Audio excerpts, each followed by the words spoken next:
Hi friends, welcome to try and tasty food. ഇന്ന് ഞാൻ വന്നിരിക്കുന്നത് നമുക്ക് വളരെ പെട്ടെന്ന് തന്നെ തയ്യാറാക്കി എടുക്കാൻ പറ്റിയിട്ടുള്ളൊരു ബീട്രൂട്ട് തോരൻ്റെ റെസിപ്പി ആയിട്ടാണ് കേട്ടോ. അപ്പോൾ നമുക്ക് എങ്ങനെയാണ് തയ്യാറാക്കി എടുത്തിരിക്കുന്നതെന്നൊന്ന് നോക്കാം. അതിനായിട്ട് ഞാൻ സ്റ്റൗവിൽ ഒരു കടായി ഒന്ന് വെച്ച് കൊടുത്തിട്ട് 2 ടേബിൾ സ്പൂൺ അളവിൽ വെളിച്ചെണ്ണ വെച്ച് കൊടുത്തിട്ടുണ്ട്. എണ്ണയൊന്ന് ചൂടായി വരുമ്പോഴത്തേക്കും ഒരു 1/2 ടീസ്പൂൺ അളവിൽ കടുക് ചേർത്ത് കൊടുക്കണം.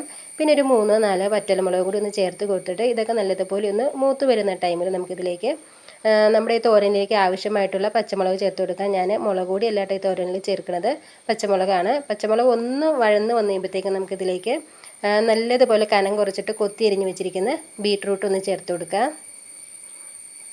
എന്നിട്ട് അതുപോലെ തന്നെ കനം കുറച്ചിട്ട് കൊത്തിയരിഞ്ഞെടുത്തിരിക്കുന്ന കുറച്ച് ക്യാരറ്റും കൂടി ചേർത്ത് കൊടുക്കാം. ഇനിയിപ്പോൾ കറിയിലേക്ക് ഞാൻ സവാളയാണ് ഉപയോഗിച്ചിരിക്കുന്നത്. സവാളയും ഒരു മീഡിയം സൈസിലുള്ള സവാളയായിരുന്നു കേട്ടോ. അതും ഈ രീതിയിൽ തന്നെ നല്ലതുപോലെ കനം കുറച്ചിട്ട് കൊത്തിയരിഞ്ഞെടുത്തിരിക്കുന്നതാണ്. ഇനി പൊടികളായിട്ട് ഞാൻ ഇതിലേക്ക് മഞ്ഞൾപ്പൊടിയാണ് ചേർത്ത് കൊടുക്കുന്നത്. ഒരു 1/2 ടീസ്പൂൺ അളവിൽ മഞ്ഞൾപ്പൊടി ചേർത്ത് കൊടുത്തിട്ടുണ്ട്. പിന്നെ നമ്മുടെ തോരനിലേക്ക് ആവശ്യമായിട്ടുള്ള അളവിൽ ഉപ്പും കൂടി ചേർത്ത് കൊടുക്കണം.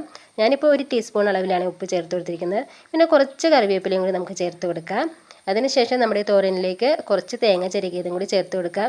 തേങ്ങ ചേർത്ത് കൊടുക്കുമ്പോൾ കൂടുതൽ ചേർക്കരുത് കേട്ടോ. അപ്പോൾ നമ്മൾ തോരനൊക്കെ തയ്യാറാക്കി കഴിക്കുന്ന ടൈമിലല്ലേ തേങ്ങ ആയിരിക്കും കേട്ടോ കൂടുതലായിട്ട് നമുക്കിങ്ങനെ കടിക്കാൻ കിട്ടുന്നത്. അപ്പോൾ ഒരു ടേസ്റ്റ് ഉണ്ടാവില്ല.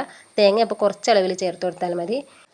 ഇനി നമുക്കിതെല്ലാം നല്ലതുപോലെ ഒന്ന് മിക്സ് ചെയ്തെടുക്കണം കേട്ടോ. ഇതിലേക്ക് വേറെ സെപ്പറേറ്റ് വെള്ളം ഒന്നും ചേർത്ത് കൊടുക്കല്ലേ കേട്ടോ. ഇതേപോലെ നമ്മൾ മിക്സ് ആക്കി കൊടുത്തിട്ട് ഇതെല്ലാം കൂടി ഒന്ന് തട്ടിപ്പൊത്തി വെച്ചിട്ട് ഒരു 7 മിനിറ്റ് മീഡിയം ഫ്ലെയിമിലാക്കി കൊടുത്തിട്ട് ഒന്ന് കുക്ക് ചെയ്തെടുക്കാം.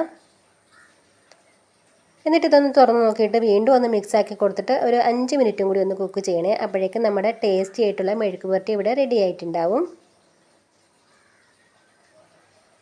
അങ്ങനെ നമ്മൾ നല്ലൊരു രുചിയായിട്ട് തയ്യാറാക്കി എടുത്തിരിക്കുന്ന മെഴുക്ക് പുരട്ടി ഇവിടെ റെഡി ആയിട്ടുണ്ട് കേട്ടോ. അപ്പോൾ എൻ്റെ വീഡിയോ നിങ്ങൾക്ക് ഇഷ്ടപ്പെട്ടിട്ടുണ്ടെങ്കിൽ ട്രൈ ആൻഡ് ടേസ്റ്റി ഫുഡ് എന്ന ചാനൽ ഒന്ന് സബ്സ്ക്രൈബ് ചെയ്തിട്ട് ഒന്ന് സപ്പോർട്ടും കൂടി ചെയ്യണേ. അതിൻ്റെ കൂടെ ലൈക്ക് ചെയ്യുകയും ഷെയർ ചെയ്യുകയും നിങ്ങളുടെ അഭിപ്രായങ്ങൾ അറിയിക്കുകയും കൂടി ചെയ്യാം കേട്ടോ. ഇന്നത്തെ വീഡിയോ ഇത്രയേ ഉള്ളൂ കേട്ടോ ഫ്രണ്ട്സ്. ഇനിയിപ്പോൾ നമുക്ക് വ്യത്യസ്ത രുചികരവുമായിട്ടുള്ള പുതിയൊരു വീഡിയോയിൽ കാണാം. അതുവരെ എല്ലാവർക്കും നന്ദി, നമസ്കാരം.